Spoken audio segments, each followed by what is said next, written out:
Қазақстандық сайлау учаскелерінде сайлаушылар тізімін реттеу ісімен 70 мыңға жуық адам айналысуда. Бұл туралы заманауи сайлау технологиялары, тәжірибе және практика атты дөңгелек үстел барысында орталық сайлау комиссиясының мүшесі Марат Сәрсенбаев мәлімдеді. Айтуынша, бүгінде республикалық сайлаушылардың бірыңғай электрондық реестрінде 9 миллион 740 мыңдан астам адам тіркелген. Дауыс берем деуші әрбір азамат egov.kz сайтындағы реестрден өз аты жөнін тауып алып, тіркелген учаскесінің мекен жайын анықтау мүмкіншілігіне ие деді Сәрсенбаев. Бүгінгі бас қосуда сайлау процесі бойынша шет елдердің тәжірибесі де талқыланды. Атап айтсақ, сайлау кезіндегі ақпараттық технологияларды және әлеуметтік желілерді пайдалану мәселелері қаралды.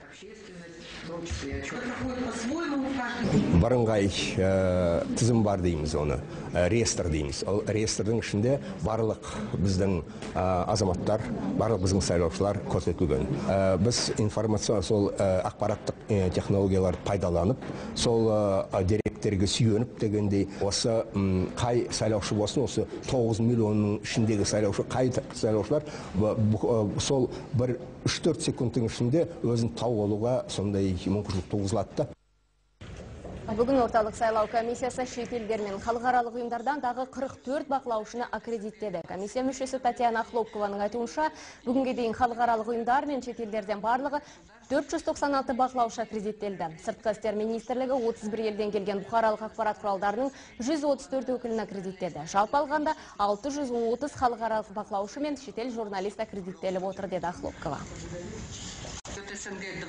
Наблюдатели иностранных государств. Халықаралық бақылаушылар еліміздің өңір-өңіріне сапарлап, сайлау комиссиясының ұжымдарымен кездесулер өткізуде. Жалпы шетелдік бақылаушыларды тіркеу 20 сәуірге дейін жалғасады. Сайлау туралы заңға сәйкес, сайлау күні сайлау учаскеге орталық сайлау комиссиясының куәлігін алған шетелдік бақылаушы, сондай-ақ отандық сыртқы істер министрлігінің куәлігі берілген шет мемлекеттердің журналистері ғана келе алады.